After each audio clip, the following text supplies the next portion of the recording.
Je vais vous présenter les intervenants pour notre table ronde qui va durer exactement 60 minutes. J'essaierai de garder au minimum 15 minutes pour les questions du public. J'essaierai de faire un petit peu plus et de ne pas l'oublier.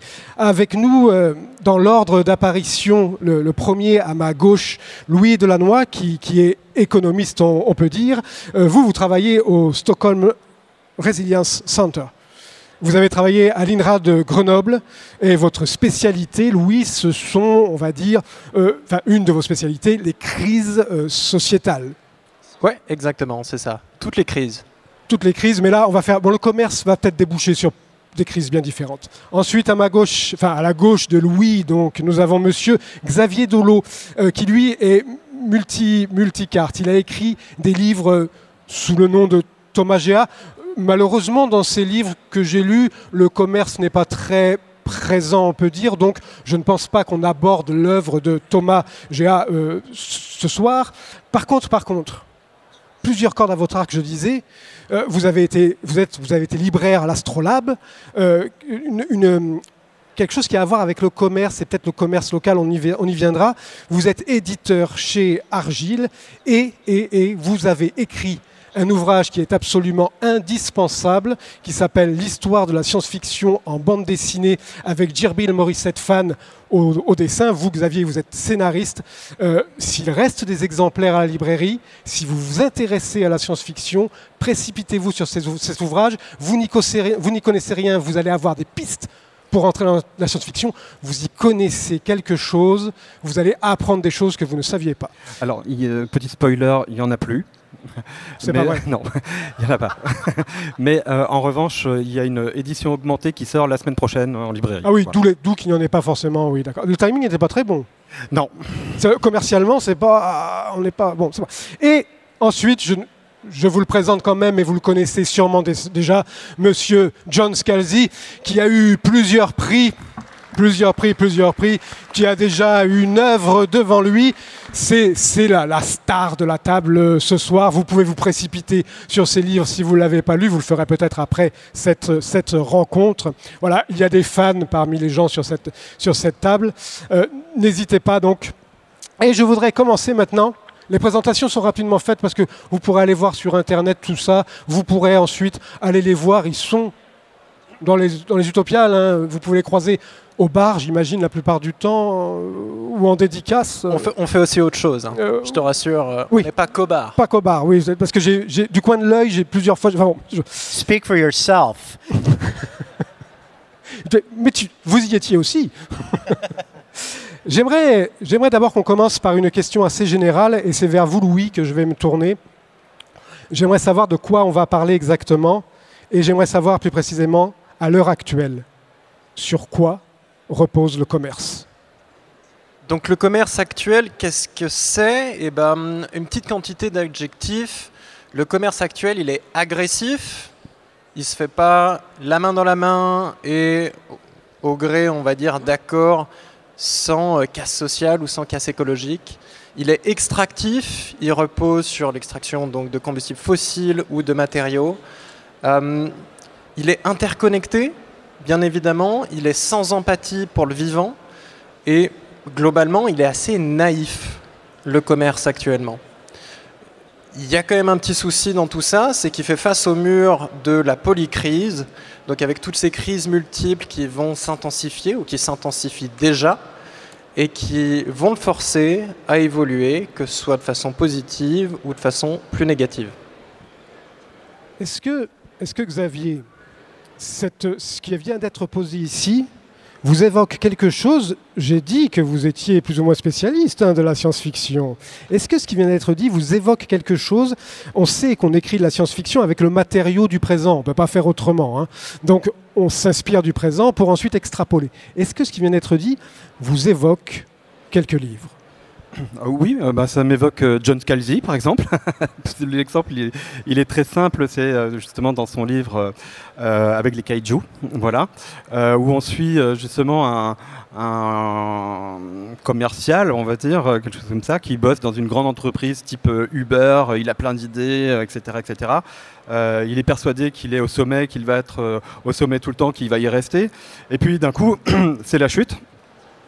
la grande chute, donc la chute du capitalisme aussi d'une certaine façon, de la façon et du libéralisme en particulier, ce qui fait qu'en fait il va se retrouver tout en bas, forcé en plus, vraiment forcé et contraint, il va se retrouver tout en bas de l'échelle de son entreprise à être livreur type Uber, voilà. Et c'est une bonne façon d'introduire ce roman de John qui ensuite effectivement va partir eh bien, sur l'idée du commerce aussi d'une certaine façon, mais du commerce des êtres vivants et d'êtres vivants qu'on a découvert dans une sorte d'univers parallèle qui sont justement les kaiju, ces créatures géantes qui sont nées de l'imaginaire japonais et qui existent réellement. Voilà. Et évidemment, il n'y a pas que des gens très gentils qui veulent eh bien, les préserver, ils veulent plutôt s'en servir dans un but extrêmement commercial, et c'est là effectivement que le bouquin de John devient très très intéressant parce qu'il y a une société protectrice des kaiju qu'il va eh bien, évidemment mettre en scène. Donc voilà, au premier abord ça m'évoque ça, et je trouve que cette scène-là de tout ce début de roman est particulièrement brillante sur ce sujet. John, quand l'un des intervenants de la table parle de vos livres et que vous êtes présent, ça veut dire que vous êtes arrivé quand même à un niveau de consécration interstellaire. Est-ce que vous êtes d'accord avec cette lecture de votre livre par Xavier Dolot?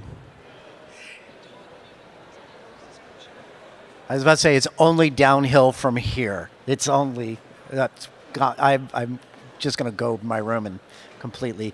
Yes, I do agree with it. And one of the things that I find is very interesting about my career is that I have become almost an accidental economist because so many of my books actually revolve around commerce and trade and how it works. Obviously, Kaiju, talking about the new Gilded Age that we are in right now, along with the book Supervillain, which is just out in French, but also the Interdependency series, which is very specifically about how an entire civilization was designed in order to encourage and lock in monopolies. And as I said, I don't intend to start writing about economics as much as I do, but ultimately it's such a instrumental part of civilization, both currently and in terms of the future, that you really can't avoid it. And it turns out that I have lots of things to say about it, not all of them entirely optimistic, because they always involve humans, and you know how humans are.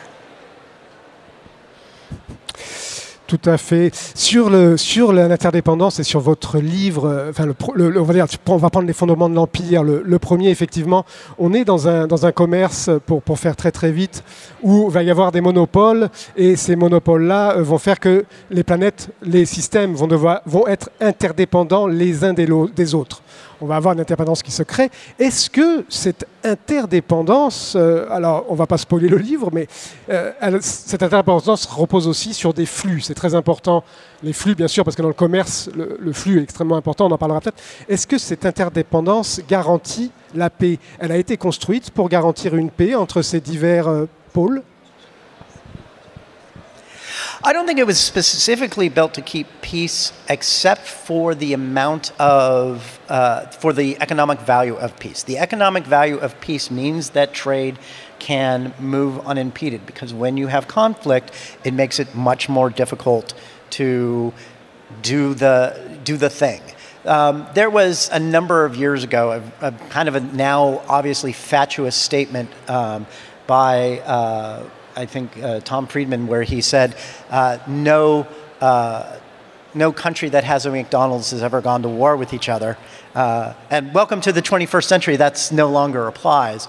But the principle of it is, if people feel like the economy, the global economy is interconnected, then the price of that disruption is higher than the price of anything else, which could be war, and that's optimistic, but it could also be things like human rights, could be things like fair wages, could be things like non-monopolistic practices. Because ultimately, at the end of the day, what they are interested in is the continual flow of the economic process, much less than they are about anything else. And it's very strange for me as an American to be out here spouting stuff that just seems like, you know, to the barricades, socialism forever. But quite frankly, we are at that stage where it is almost an end stage, where there's not much more that the economic flow can go before basically everything gets sucked upwards, and then the benefit of the flow of trade is superseded by the unrest, unhappiness, and deprivation that comes from the current economic system.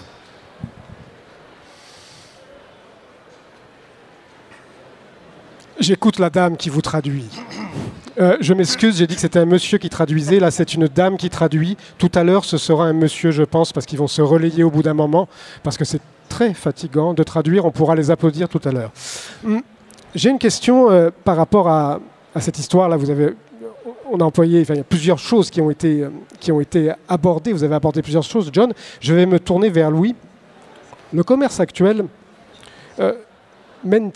comment est-il en train d'évoluer? Est-ce qu'il n'y a pas une espèce de création de blocs commerciaux? Est-ce qu'on n'assiste pas en ce moment? Est-ce qu'on n'a pas une crise qui fait qu'on débouche sur du bloc un petit peu, vous avez parlé de socialisme, un petit peu comme pas autant du mur, pas autant de Est-Ouest, mais est-ce qu'on n'a pas un commerce qui est en train de blocs qui sont en train de se créer? Des crises, on en a beaucoup. Hein. Si on devait faire la liste, on y sera encore jusqu'aux Utopiales 2025. Mais tu as raison sur le fait qu'il y a beaucoup de crises qui, aujourd'hui, vont avoir une influence sur la manière dont les sociétés, donc sociétés au sens société humaine, sont interconnectées et commerce. Le commerce actuellement, il évolue dans une direction qui est vers la régionalisation sous forme de blocs. Donc on a connu cette période sur les 10-20 dernières années, voire plus, d'interconnexion avec des traités de libre-échange de plus en plus nombreux. Et aujourd'hui, ce qu'on aperçoit, c'est qu'il y a un repli graduel sur soi, mais pas ou pas plutôt pour chaque pays, mais plutôt sous forme de blocs. Donc des blocs géographiques et géopolitiques. Est-ce que ce forme de bloc aggrave la crise? Dans quel sens est-ce qu'on va vers la paix avec ces notions-là? Est-ce qu'on va vers la guerre? Bon, là c'est une grande question. Oui, c'est une grande question et il s'est déjà passé presque un quart d'heure. En quoi est-ce que le commerce... Et Xavier, réfléchissez, je vais vous demander des livres là-dessus après. Hein. Donc le commerce peut autant aider à la paix qu'à la défaire. Dans un sens, le commerce va aider à créer de l'interdépendance, créer du dialogue. Bon, ça, on en a tous conscience. Mais il va aussi créer et être à l'origine de tensions, que ce soit avec les pays avec lesquels on commerce ou les autres pays avec lesquels on ne commerce pas, ou moins. On le voit aujourd'hui déjà, toutes ces tensions. Bon, on a le cas par exemple des US et de la Chine, avec cette guerre économique qui est déjà à l'œuvre. Et on sent qu'il y a cette bataille géopolitique qui est en train de régir la façon dont le commerce évolue au fur et à mesure du temps. John, avez-vous pensé à cette guerre économique US et Chine quand vous avez rédigé vos ouvrages? Est-ce que ça s'inscrit à un moment donné dans votre production? I don't think specifically it is, but I'm certainly aware, particularly the books that take place in modern time, you have to be aware of the state of the economic world. There's no point in writing a book that takes place ostensibly in 2020 or 2022 or 2024 without acknowledging that there are things like regional blocks, or that you are beginning to see economic haves and have-nots. So, like, for example, North America and Europe versus the BRICS, right? Who are trying to emerge and do their own sort of trade association to reach some sort of parity with basically the developed Western world, or the global North, as I think is the more fashionable way of putting it. So yeah, you have to be, when you are writing about current time, acknowledging these things. When you're writing about something that takes 500 years or 1,000 years or something else like that in the future, you don't need to be as perfectly tied into the events that are happening in the world today, because in some ways it doesn't make sense, and some ways you can just have the freedom to play more. I mean, for example, to go back to the interdependency, the originating thought of that was not about economic systems today, but honestly thinking about the European age of colonialism from the 15th to the 19th century, and how dependent it was on trade winds and the Gulf Stream and everything else like that. It was a thing that had absolutely nothing to do with humans whatsoever, and yet humans exploited it to develop, but the Europeans used it to exploit everybody else and to basically reap the economic rewards. If it had gone away, then Europe would have been screwed. And this is actually something that I think is really interesting and that we don't often consider, which is that the economic systems that we build are not necessarily always robust, because those economic systems are built on things on which we have no control. So, for example, the trade winds, or in the interdependency, the flow. But ultimately, there are so many places where there are pressure points that could just collapse because hurricanes, because of the rising sea levels, any of those sorts of things, and people don't anticipate them, or, as more often the case, they are simply like, that's a you problem, where that's my kid's problem, that's my grandkid's problem. They're just focused on building things for the current system, and that just makes the system even less robust. On était effectivement, on a dit l'effondrement, l'interdépendance, etc. Il y avait les flux qui rentraient en ligne de compte dans l'effondrement, l'effondrement de l'Empire de John Scalzi. Le flux qui permet le commerce s'effondre en fait. Effectivement, je n'avais pas du tout pensé à ça à l'heure actuelle avec le changement climatique. Les flux commerciaux vont changer. Xavier, vous avez encore un peu le temps de réfléchir du coup. Où vous voulez. Mais là, c'était pour les flux vont changer dans les moments qui viennent. Les échanges, les routes d'échange ne seront peut-être plus les mêmes. Mais c'est déjà en train d'arriver.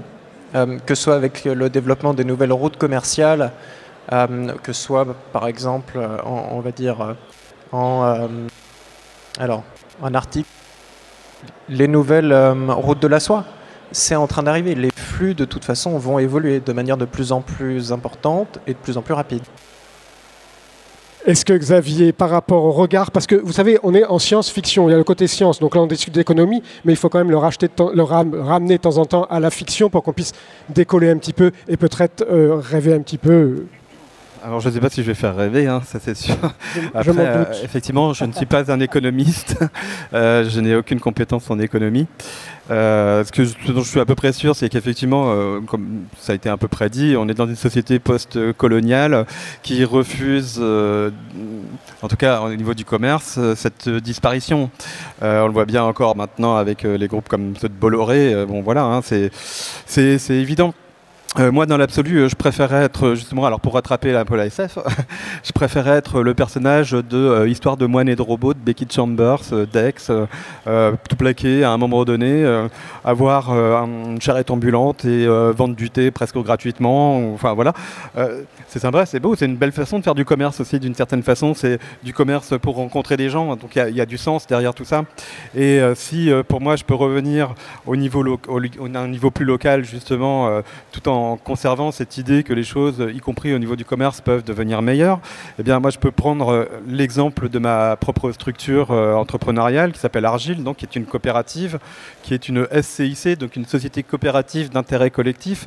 Vous voyez, donc c'est une coopérative où il y a des centaines de sociétaires, donc les sociétaires peuvent agir à tous les niveaux de cette coopérative et donc d'une certaine façon aussi au niveau du commerce, puisque le commerce ça reste l'édition, ça reste la librairie, puisque ce sont deux choses qui sont adossées l'une à l'autre dans notre projet pour un bénéfice qui n'est pas celui du capitalisme ou du libéralisme, mais qui est un bénéfice pour les créateurs, et notamment les auteurs et les autrices qui écrivent des livres, et notamment chez nous des livres de science-fiction ou des livres de fantasy, d'imaginaire au sens large. Et pourquoi en fait? Parce que ça part de constat justement que dans le commerce, il y a des gagnants, il y a des perdants.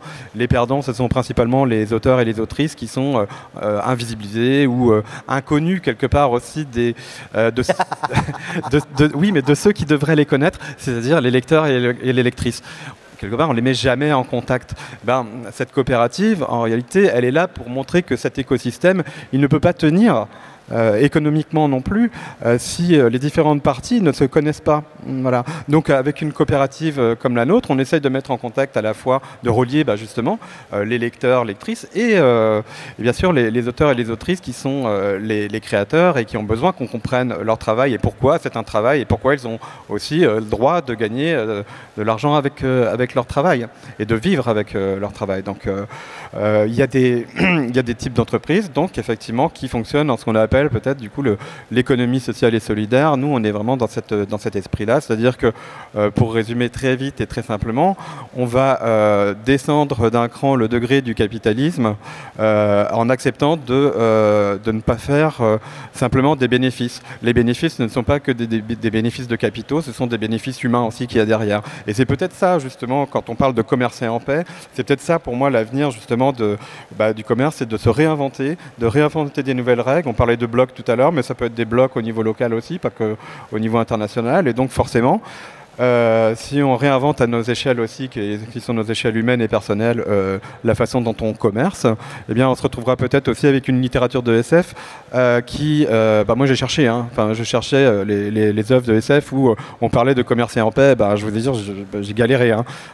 Par contre, je peux désigner plein d'œuvres qui traitent de commerce avec en toile de fond le libéralisme. Je pense à la série des princes marchands du prince marchand de Poul Anderson, qui est une très bonne série, ceci dit, mais toute cette littérature de SF n'a vu le commerce que par un seul prisme, en réalité, qui est le nôtre, en fait, qui est celui de notre société dans laquelle on baigne et on vit depuis des centaines d'années, quoi. On aurait pu aussi citer le John Scalzi qui est là sur la table, la controverse. C'est pour ça que je l'ai ramené, voilà, tout à fait. Là, on est dans un commerce agressif et extractif. Pas facile à dire, extractif. Voilà, extractif et agressif tout de même. Il y a des jolies petites boules de poils dedans, mais ce n'est pas suffisant sur la controverse de Zara 23. Louis, commercer sans seulement faire du profit, ça vous inspire quelque chose?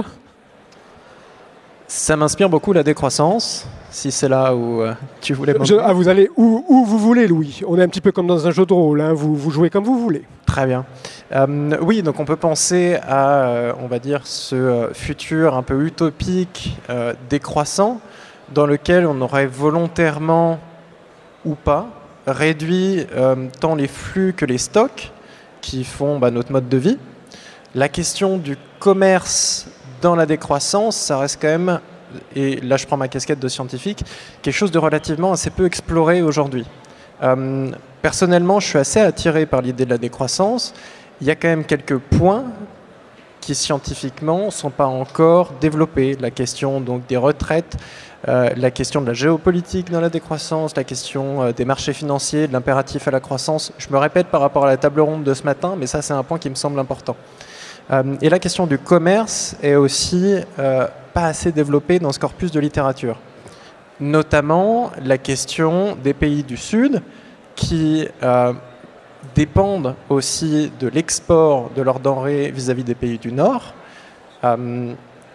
et qui peuvent se retrouver un petit peu le bec dans l'eau et alors qu'ils vont être aussi les premiers affectés et les moins responsables du changement climatique.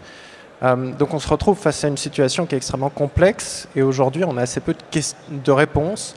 On entre vraiment dans une zone d'inconnu et scientifiquement parlant, on commence à avoir moins, on va dire, de choses sur lesquelles se reposer pour vraiment anticiper ce futur-là.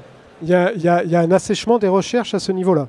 Alors, assèchement, non, c'est un corpus émergent, la décroissance. C'est pas nouveau, la décroissance, ça a quand même quelques années, Mais tous les points que j'ai évoqués sont en train d'être analysés et travaillés par différents chercheurs. Il y a notamment une équipe de recherche à Barcelone et qui a conjointement obtenu avec une équipe de recherche à Lausanne en Suisse une bourse de la part de l'Union européenne de 10 millions d'euros il y a 2 ans, 3 ans, quelque chose comme ça, pour travailler à ces questions-là. Et ils ne sont pas tout seuls. Voilà. On essaye là un petit peu de mener le commerce vers la paix, de voir comment est-ce qu'on peut commercer de façon, j'allais dire loyale, c'est étrange. Il semblerait que le commerce en lui-même ne se suffit pas pour aller vers la paix, qu'il faut donc l'encadrer, peut-être qu'il faut des institutions, peut-être qu'il faut des règles, etc. Alors dans la controverse de Zara 23, John, il y a des règles pour encadrer un commerce agressif, extractif. Je le disais tout à l'heure, c'est un roman où il y a de jolies petites boules de poils, mais ce n'est pas suffisant pour que ça se passe bien. Est-ce que vous pouvez nous parler un petit peu des règles et des institutions qui sont en place pour tenter de protéger les formes intelligentes, on va dire, qui habitent une planète? Ça rejoint aussi le côté nord-sud avec une extraction qu'il y a eu. Well, the Fuzzy Nation book, which is this one in French, is unusually optimistic in the manner which it treats intelligence in other species. The idea being that when we discover that there is other intelligence on a different planet that we are currently plowing through the resources for, that we go, wait, we are going to let those native species have the resources that they would otherwise have and go somewhere else in the universe, because that is a thing that we do. We have never in the history of humanity done that. We just don't. And you can go through the last several hundred years, in particular, again, European colonialism and its off-branch America, and find example of where economic self-determination by a group in an area that we have an economic interest in has been undermined by the people who wanted opium or tea or bananas. Oh my God, bananas. Oh my God, bananas. And then sugar, things like that. Again, over and over and over again, we have shown ourselves to be the people, be like, but what if we do actually crush all opposition so that we can have cookies, right? And so one of the things that we do in science fiction is imagine a world that is slightly better. Every once in a while, everybody in the world says, oh no, it would be actually good to have human rights, or oh, it would be good to allow people to follow their own economic self-interest, and so on and so forth. It doesn't last a very long time. The last time we did that was in the wake of World War II, when a slightly more optimistic vision of we have just defeated fascism, now let's try to do better, has eventually given way to the current situation was, what if they just did fascism wrong? And so the idea, and we should continue to fight for the idea, is that we do have a economic basis that is rooted in something other than pure greed, and that we do factor in things like the interests of the people who are there, the interests of the animals, the flora and the fauna that are there, the larger ecosystem that will collapse if we continue to consume it in the way that we have over the period of time. But it is always constantly a back and forth, especially when you get to the point where, again, so much capital is concentrated on such a high level of so few people that they have removed themselves completely from the day-to-day considerations of economic costs and benefits that the rest of us have. So I hope that answers your question. John, vous arrivez à parler de vos livres sans en dévoiler l'intrigue, c'est fabuleux. Bravo, bravo, bravo à vous, c'était très très très très bien. C'est un exercice qui est difficile. J'attendais le moment où j'allais devoir vous stopper pour vous dire non, racontez pas trop. C'est absolument parfait. Ce commerce qu'on a on a vu là un commerce mondialisé, on va dire, on a vu un commerce de blocs et on a vu un commerce plus local. Est-ce que ça peut cohabiter tout ça ? Est-ce qu'on peut faire cohabiter, enfin, ils cohabitent, mais est-ce que ça fonctionne de faire cohabiter un espèce de commerce mondialisé avec un commerce de bloc et un commerce local où en plus on essaye de ne pas faire seulement du profit? Bah oui, moi, je pense qu'il n'y a aucun problème. Je pense en plus, je parlais d'économie sociale et solidaire tout à l'heure. Je pense que c'est un des systèmes économiques actuels qui est parmi les plus structurés. Et pourquoi en fait c'est un système qui est extrêmement structuré? C'est parce que justement il doit survivre au capitalisme. Il doit survivre avec un modèle qui est extrêmement différent et qui ne génère pas autant de bénéfices et de rémunération que les systèmes habituels entre guillemets quoi. Donc peut-être que ça semble une utopie, mais en réalité, justement pour cette raison-là, moi je pense que c'est au contraire pas une utopie. Une utopie, c'est super. Moi j'adore les utopies parce que ce sont des laboratoires d'idées. Et ces utopies, elles amènent énormément de réflexion justement sur comment on pourrait diverger entre guillemets des modèles traditionnels pour pouvoir mettre en place de nouveaux modèles qui fonctionnent aussi. Il n'y a pas de raison que d'autres formes économiques puissent exister et coexister avec d'autres sans qu'une seule devienne une abomination qui dirige tout quoi, et qui écrase les sociétés. Donc oui, moi je suis persuadé qu'on peut y arriver s'il y a du respect humain derrière malgré tout quoi. Louis, que pense l'économiste de cela? Vous êtes spécialiste des crises. Est-ce que c'est une réponse possible aux crises, ce commerce local qui pourrait tenter de coexister et peut-être même, à terme, de grignoter, remplacer un commerce plus injuste, on va dire? Votre micro, Louis. Attendez. Oui, alors je crois qu'il... Ah. Essayez celui-ci. On va voir si il marche. Ouais. Il fonctionne. Vous entendez Louis? C'est bon. Super. Je crois qu'il faut garder en tête l'idée de toujours regarder notre situation avec, à travers différentes échelles. Donc oui, à l'échelle locale, ça peut marcher, mais on ne peut pas uniquement se contenter de regarder cette échelle-là. Il faut aussi garder en tête donc, l'échelle globale. Il y a un bouquin qui m'a particulièrement marqué dernièrement, qui est Symphonie atomique d'Étienne Kunge, que j'ai trouvé particulièrement intéressant pour un point en particulier. Donc, je vais essayer de ne pas en dire trop, mais juste de vous expliquer en quoi c'est important. Oui, je vous arrêterai. Merci. Donc, vous avez 4 pôles mondiaux, donc les États-Unis, la Russie, la Chine, l'Union européenne. Parmi ces 4 pôles mondiaux, l'Union européenne est la seule à avoir, on va dire, voulu mettre en place une politique de transition ou de transformation vraiment massivement. Et elle se retrouve un petit peu engluée parce que les autres blocs ne l'ont pas forcément suivi. Et au-delà d'être un pion géopolitique, en fait, elle se retrouve aussi... mis de côté, ou en tout cas son importance dans le commerce mondial est totalement moins importante que les autres. Et cette question-là, au-delà de la diplomatie, mais les échanges économiques avec les autres blocs dont on dépend aussi, est importante. Ah oui, moi je te rassure sur voir au global, évidemment, c'est important aussi. Et on peut pas. Échelles, ouais, les deux échelles en même temps. Et on peut pas survivre nous-mêmes en tant qu'entité locale si on ne voit pas l'échelle globale. Et on doit se servir justement de ça, peut-être même comme un parasite parfois.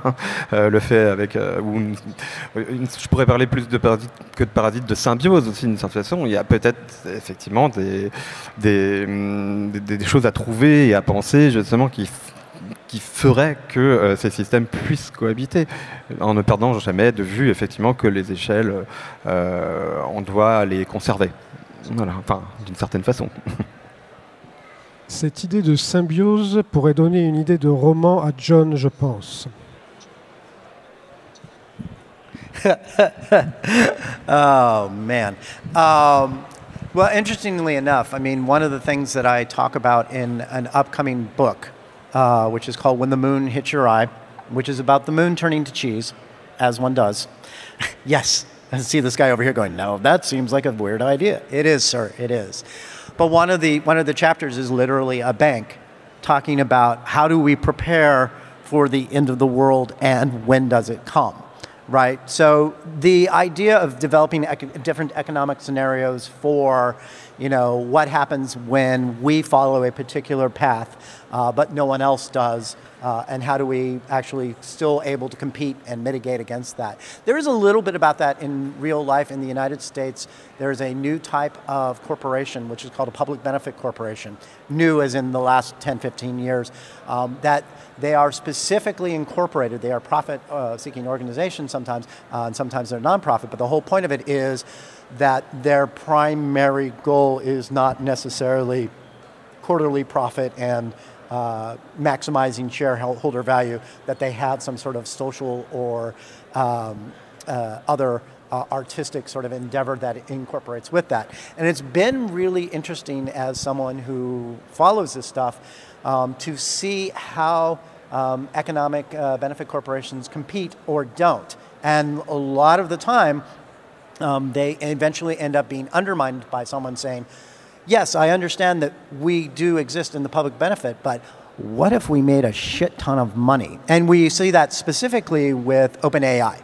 OpenAI was chartered as a public benefit company, and then Sam Altman, who is the CEO, who was briefly deposed because he was acting in a nature that basically opposed the public benefit of the corporation, was brought back in, and they are now moving it towards a traditional corporate structure. So all of these things you can absolutely game, and you can actually think about in terms of both in the modern world and in a speculative world, how all of this stuff would work. Because again, if you are dealing with humans, you are dealing with one way or another with economics. If it is above a group of people more than 5. Because that's one of the ways that we organize ourselves. So yes, I am absolutely always thinking about economic issues when I'm writing books. I can't help it. Sometimes I would rather not, but then it becomes unrealistic within the confines of science fiction. Il est impossible à l'humanité de se passer de commerce.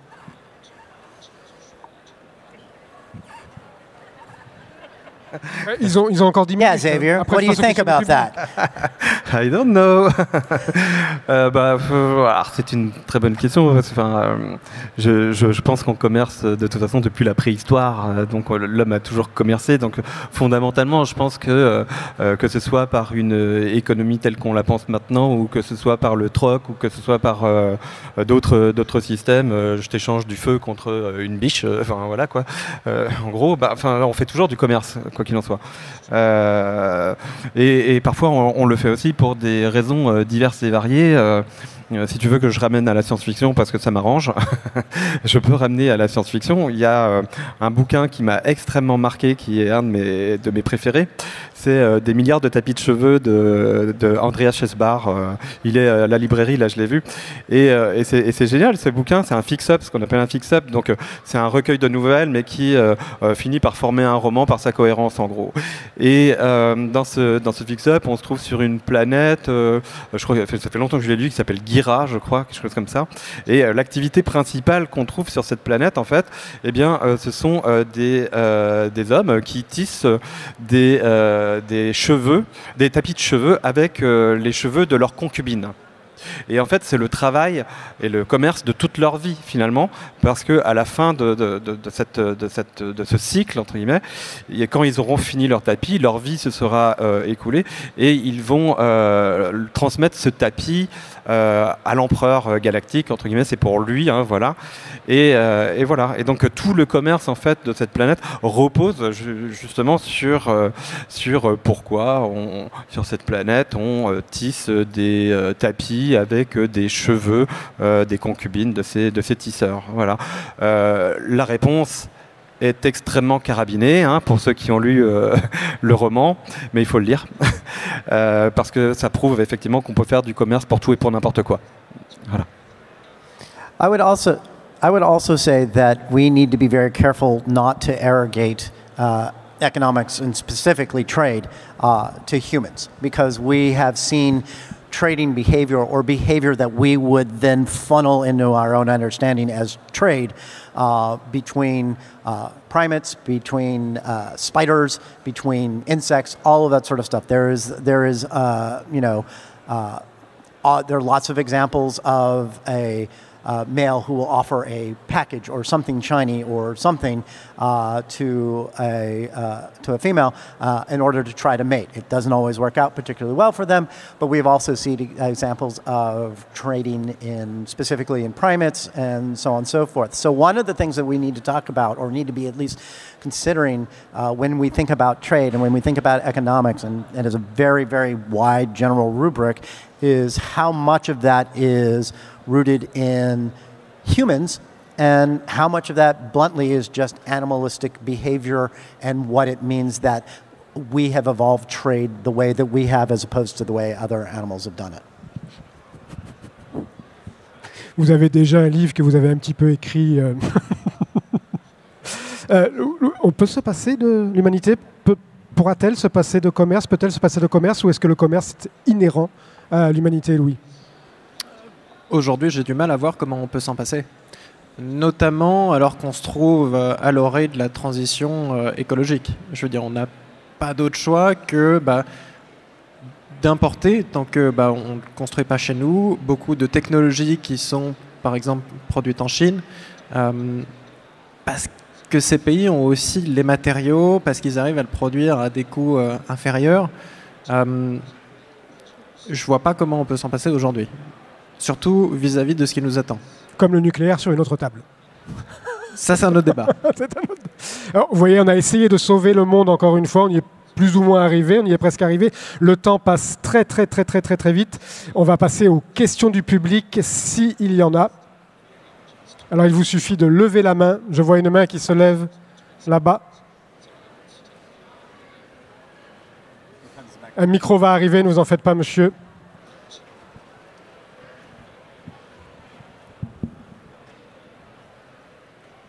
Alors, allumez peut-être, oui, essayez de... Il n'est peut-être pas branché. Ça, c'est une blague qu'on vous a faite, afin que tout le monde vous remarque. Je vous ai déjà vu quelque part, d'ailleurs, vous m'avez posé déjà des questions au sujet du jeu de rôle, si mes souvenirs sont bons, l'année dernière. Entièrement possible. Voilà, je meuble. Merci beaucoup. Bonjour à tous. Alors, si l'idée que le commerce empêche la guerre existe depuis avant la Première Guerre mondiale, aujourd'hui, j'ai l'impression que le commerce bloque beaucoup plus un status quo qu'une paix. On le voit avec des excès en Arabie Saoudite, en Chine. On continue à commercer avec eux malgré leurs excès, parce que c'est bon pour le commerce, c'est bon pour les profits. Oui, on peut aussi prendre l'exemple du Maroc beaucoup plus récemment, où faisant fi, on va dire, du statut diplomatique et de la question du Sahara occidental, on se retrouve à avoir énormément de contrats d'infrastructures, notamment dans cette région. Je me dis aussi qu'on pourrait rajouter un petit peu d'éthique au commerce actuel. Ça serait pas une mauvaise idée. Beaucoup. Ça arrangerait bien des choses, hein, ça c'est sûr. Hein. One of the things to remember here is also what is your definition of peace? If your definition of peace is the absence of active conflict between the trading partners, then yes, we have peace. If peace has a different definition where the benefits of the lack of conflict are then thus offered to the population, then that's another thing entirely. The problem with peace is so many people mean so many different things about it. Et il y a un autre point qu'on peut mentionner, c'est qu'on reste beaucoup dans ce cadre de pensée, on va dire, de paix entre humains, mais ça va au-delà de ça, la question du commerce. On est aujourd'hui, finalement, c'est comme si on faisait la guerre contre la biodiversité ou le climat. On les réduit à néant et on ne peut pas nier que... et pourtant, c'est on va dire des aspects de la question qui n'ont pas de voix dans l'équation du commerce, mais qui sont totalement mis de côté. J'espère qu'on a répondu à peu près à votre question. Y a-t-il une autre question dans le public? Oui, je vois là-bas dans le fond plusieurs mains qui se lèvent.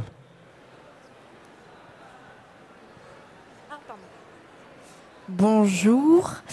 Moi, je me posais la question de comment on organise la décroissance des pays occidentaux tout en prenant en compte les échanges commerciaux et la croissance des, entre guillemets, des pays du tiers-monde. En fait, pourquoi, par exemple, on obligerait ces pays-là à ne pas connaître de croissance, de révolution industrielle, alors que nous, on a eu droit à ça, quoi. Voilà. Alors, un point très important à retenir avec tous ces débats sur la décroissance, quand on parle de décroissance, c'est décroissance pour les groupes socio-économiques qui ont causé la crise climatique et biodiversité. Donc en fait, malheureusement, majoritairement nous dans cette salle, mais ce n'est pas forcément décroissance pour les pays du Sud, c'est même plutôt reconnaître que ces pays ont aussi le droit à connaître un développement qui soit majoritairement basé sur le développement d'infrastructures avec tout ce que ça peut engendrer. Mais quand on parle de décroissance, il y a vraiment cet aspect que la décroissance est pour nous et que c'est reconnaître qu'ils peuvent aussi connaître la trajectoire qu'on a connue. Vous voulez peut-être réagir aussi. C'est une question effectivement qui était pour Louis, mais à tout moment, Xavier ou John, si vous voulez rajouter quelque chose, n'hésitez pas. Sinon, je redonne la parole au public. Vous n'êtes pas obligé, John, si vous n'avez pas de... Let's go for another question. Toujours là-bas vers le fond, je vois une... Merci. Bonjour. Moi, je voulais dire déjà merci à Xavier Dolo d'avoir parlé d'économie sociale et solidaire. En tant qu'actrice moi-même de l'économie solidaire, je suis contente et à chaque fois que je viens aux Utopiales, je me demande pourquoi c'est jamais un sujet qui est abordé aux Utopiales. Et en fait, je me suis posé exactement la même question, c'est pourquoi est-ce que la toile de fond dans la science-fiction, c'est toujours le gros capitalisme ultralibéral ? Et du coup, je vous pose cette question parce que vous avez fait le même constat, mais peut-être que vous avez la réponse de pourquoi. Est-ce que c'est pas sexy ? Est-ce que c'est pas vendeur ? Est-ce que c'est pas assez intéressant scénaristiquement d'aller proposer d'autres modèles économiques qui existent, qui sont déjà à l'œuvre ? Moi, je crois que c'est un effet de mimétisme. C'est-à-dire que nos littératures, elles ressemblent à la façon dont on vit et dont on vit évidemment l'économie, la politique, le social, tout. Enfin, voilà, tout est corrélé et donc forcément, il y a un effet de mimétisme. Sauf que si effectivement on veut sortir de ces structures-là, il faut refuser ce mimétisme. Il faut se poser des questions qui ne sont pas celles qu'on se poserait naturellement, mais celles qu'on ne se poserait pas. Et l'économie sociale et solidaire, effectivement, elle se pose des questions très clairement qu'on nous refuse aussi et qu'on refuse qu'on se pose, que la société nous refuse. Donc si personne n'agit pour effectivement changer les choses, là, oui, très clairement, comme vous dites, la science-fiction, elle va continuer de ressembler à celle qu'on a l'habitude de lire depuis plus d'un siècle, en fait, quoi, et qui est venue principalement aussi des pays qui ont développé le plus ces formes de capitalisme. Hein. Et je pense effectivement qu'en plus, John, il traite beaucoup de ces questions dans ses romans et il les traite avec une grande finesse. Et je pense qu'il pourrait aussi rajouter quelques petits compléments à ma réponse. I've got something to add. So there's a couple things that are going on there. The first is that most science fiction authors aren't economists or think particularly deeply about economic issues beyond the scope of their immediate story. And to do that would require a lot of research and discussion and so on and so forth. And the real question for them would be, what is the benefit for them for doing so? And it's not just economics. I mean, there's a lot of things that science fiction writers don't know, and that they go out of their way to not deal with because that would require effort on their part. I don't mean that as a negative. It's just simply they have a story that they want to tell, and they use the tools that they already have on the table. The second thing, which is ironic, is that particularly in the West, what sells is what you can sell, right? You are not just selling your story to a audience, you are selling it to an editor, you are selling it to a publishing house who then has to market it, and so on and so forth. And while it would be super interesting for some people to have this really cool economic system go delved in completely new way of looking at things, ultimately an editor would be like, where's the story? So the science fiction person would have to develop the economic system and then also have to develop a compelling story for it, and so on and so forth. Now, it has been done before. Dune is basically an economic story, right? And there are other books that have done the same sort of thing. But we are trapped by the exigencies of our imagination and also the fact that we need to sell. Now, to go back to what you were saying earlier, perhaps your smaller model of things would actually be able to address this in a way that a major publisher who has to sell 50,000 copies to break even would not be able to. On a cependant, je ne sais pas si vous avez lu, madame, je ne sais plus où vous êtes, mais si vous avez lu Roland C. Wagner ou Heyerdahl par exemple, qui eux vont aller vers une science-fiction où parfois ils développent à un niveau microéconomique des solutions et des idées avec un repli sur une société et des échanges à un niveau, je veux dire, humain, vraiment humain, quoi. Si vous avez lu par exemple, je pense, là j'en ai un qui me vient en tête, je crois que c'est La Saison de la sorcière de Roland C. Wagner, qui... alors, l'intrigue ne repose pas sur quelque chose d'économique, mais il y a quelque chose, il y a un début de réflexion que vous semblez chercher. Après, je peux me tromper, n'hésitez pas. Ah, j'ai une autre question. N'hésitez pas, si jamais vous le lisez et que ça vous ennuie, n'hésitez pas à revenir me voir et on en discute. Monsieur, là, sur le devant, j'ai quelqu'un sur le devant avec une question. Ah, j'en ai aussi au milieu. Vous avez vu comme le temps passe vite. Bonjour à tous. Donc, je vous remercie déjà de vos interventions et je pense qu'on a tous bien compris qu'effectivement, dès qu'on ajoute la notion de profit en fait dans le commerce, on introduit la violence. Ça, je pense que vous l'avez très bien montré. On a ensuite parlé de l'économie sociale et solidaire, mais il y a quelque chose, un niveau au-dessus en fait dont on n'a pas parlé, c'est le niveau associatif en fait. Quand on participe au monde associatif, il n'y a aucun échange économique en fait, il n'y a pas d'échange financier.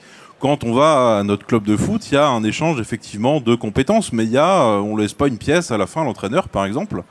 Et je trouve en fait que c'est un impensé en fait qui est assez intéressant dans la réflexion, parce que ça nous conduit inévitablement en fait à presque vouloir réfléchir à la fin du travail. Et ça, dans la fiction, c'est quelque chose qui n'est jamais envisagé. Je connais pas de travail de fiction en fait qui repose sur cette idée de la fin du travail. On adore faire, je sais pas, exploser des soleils, faire débarquer des extraterrestres, des choses qui sont totalement ubuesques en fait, mais jamais d'hypothèse qui nous fait en fait entrer dans cette réflexion sur, effectivement, et qu'est-ce qui se passerait si on arrêtait tous de travailler. Et ça, en fait, je pense que, j'aimerais savoir ce que vous en pensez, tout simplement. Alors je vais répondre très vite et après je vais laisser la parole à John, mais le modèle associatif est aussi une forme d'économie sociale et solidaire, c'est un des modèles de l'économie sociale et solidaire, hein. Et puis je connais d'ailleurs aussi des associations, y compris des associations d'édition qui font du commerce malgré tout avec leurs livres, puisqu'ils publient des livres, donc ils les vendent, etc. Mais vous avez raison sur ce point, et c'est des modèles qu'on ne voit pas souvent. Sur le fait que de livres que vous ne voyez pas sur la déconstruction du travail notamment, moi chez Argile j'en ai publié un par exemple qui est extraordinaire, moi je trouve. Non pas qu'il faut prendre tout à la lettre de ce qu'il y a dedans, bien au contraire, c'est une utopie. Mais par contre c'est un modèle d'idées qui nous permet effectivement de déconstruire ce que vous réclamez. Eh bien c'est Utopia de Camille Boulanger. Il y en a peut-être encore quelques-uns à la librairie, mais vous allez trouver vraiment un livre qui correspond à ce que vous cherchez là pour le coup, et qui tente de donner des réponses, qui ne dit pas que ce sont les réponses exactes évidemment, mais qui est basé notamment sur les travaux de Frédéric Lordon ou de Bernard Friot, vous voyez, donc c'est aussi des types d'économies et d'économistes qui sont un petit peu hors champ et qu'on n'entend pas non plus spécialement souvent, donc voilà. Et maintenant, je cède la parole à John. I was just going to give as one example. You would probably think of Ian Banks' Culture series, where it is absolutely a post-scarcity society, and people do work, but they work because they want to work, they want to have activity, they want to have that, and what is seen as work is vastly different from what we see as work right now. Now, we would have to get to that sort of post-scarcity society where you could literally have everything that you wanted, and there would be no ecological or resource penalty, but what a good idea. So, anyway. J'ajouterais un roman de Arthur C. Clarke, La Cité des Jeux, si mes souvenirs sont bons en français, pour une société où le travail, une société sans travail. Par contre, je vous préviens, je ne veux pas spoiler, mais c'est pas si simple. Je vais aussi en rajouter un, comme ça vous avez une panoplie complète. Ecotopia, qui a été publié, qui a été publié il y a à peu près 50 ans et qui honnêtement aurait pu être publié aujourd'hui tellement... Super livre. Hein. Super livre. D'Ernest Callenbach. Ouais, exactement. J'ai toujours du mal à prononcer. Je ne suis pas sûr de bien le prononcer non plus. Mais ça ne faut pas le dire. Et qui est vraiment super. Mais c'est pas un livre où la question du travail est résolue, ou même le lien avec la nature est résolu, mais c'est simplement un futur possible et qui donne vraiment envie de continuer à le creuser. Donc je vous encourage beaucoup à le lire si ce n'est pas déjà fait. Nous avons le temps pour une dernière question. Je vous préviens, la réponse va être extrêmement rapide. Je suis absolument désolé, mais le temps étant le temps, le micro va arriver. C'est juste devant le premier rang là. Merci madame. Merci beaucoup. J'ai entendu des choses d'échelle. Je vois le commerce en paix, je vois la planète. J'entends des choses de cohabitation et j'entends des choses locales. J'entends également des choses d'économie sociale solidaire et des choses associatives. Et je me dis que le commerce, j'en ai besoin parce que j'ai besoin de pétrole. Oui, j'ai besoin de bananes. Oui, j'ai besoin de morceaux de plastique pour mon ordinateur. Mais tout ça se paye avec une monnaie qui ne m'appartient pas et sur laquelle je n'ai pas la main. C'est-à-dire que ce soit des euros qui circulent, des yens, des dollars ou une future monnaie que des grands blocs vont nous inventer, c'est une monnaie que je perçois comme une dette et que je vais devoir rembourser. Et si je me mets à l'échelle locale, je ne suis plus dans la science-fiction mais dans la réalité, puisqu'il y a quelque chose qui s'appelle les monnaies locales qui existent. Il y en a une 60aine en France. Et depuis que je suis ici sur le festival, je paye en Monéco qui a cours sur le pays de Nantes et je viens de Bretagne où il y en a 11 autres et je les ai dans ma poche en ce moment. Donc c'est une affaire pour moi d'éducation et d'essayer de remettre en perspective un commerce à l'échelle humaine, c'est-à-dire d'un horizon régional, départemental, local que je puisse voir, sur lequel certes je ne vais pas entrer en conflit et aller combattre le commerce international, mais je vais pouvoir avoir ma part sur un phénomène de commerce local, puisque la monnaie que je vais injecter et qui est la mienne, je passe... Pour le moment, sur les notions de change entre l'euro et la monnaie locale, ce serait compliqué. Mais quand je paye en monnaie locale, j'encourage la personne qui œuvre localement et nous sommes heureux dans un commerce, à ce moment-là, en paix. Parce que je crois que le commerce, lui, il ne peut pas être en paix. C'est quelque chose. Is there an actual question? Yes, c'est un témoignage. C'est un témoignage. C'est pour dire que ce qu'on cherche en science-fiction existe aujourd'hui dans la réalité, mais évidemment, la pédagogie est un temps long. Louis veut réagir. Il nous reste 2 minutes. Merci beaucoup. Louis veut réagir, je le vois. Les monnaies locales, alors c'est pas mon sujet de prédilection. Par contre, oui, ça reste quelque chose de très intéressant au niveau local, mais ça fait pas tout. Si c'est des monnaies locales qui sont pour toujours encourager, on va dire, un commerce qui soit donc financiarisé, extractif et agressif vis-à-vis de la nature et des hommes, c'est pas là où on veut se diriger. Mesdames, Messieurs, il nous reste 1 minute 20, on ne va pas prendre plus de questions. Vous allez pouvoir de toute façon croiser dans les couloirs des Utopiales Louis Delannoy, Xavier Dolo. Alors Xavier Dolo, son histoire de la science-fiction n'est plus là, mais les livres d'Argile sont là et en plus, vous lancez une nouvelle collection de novellas qui s'appelle... Récif. Récif. Pour récits féminins. Voilà, qui sont que des novellas écrites par des autrices. Exactement, et qui viennent du monde entier. Et John Scalzi, on vous retrouve aussi. Alors vous aurez sûrement encore des séances de dédicaces. Je crois que vous n'en avez plus aujourd'hui. Aujourd'hui, là, vous êtes en vacances. Donc on vous retrouve sûrement par ici. Yep.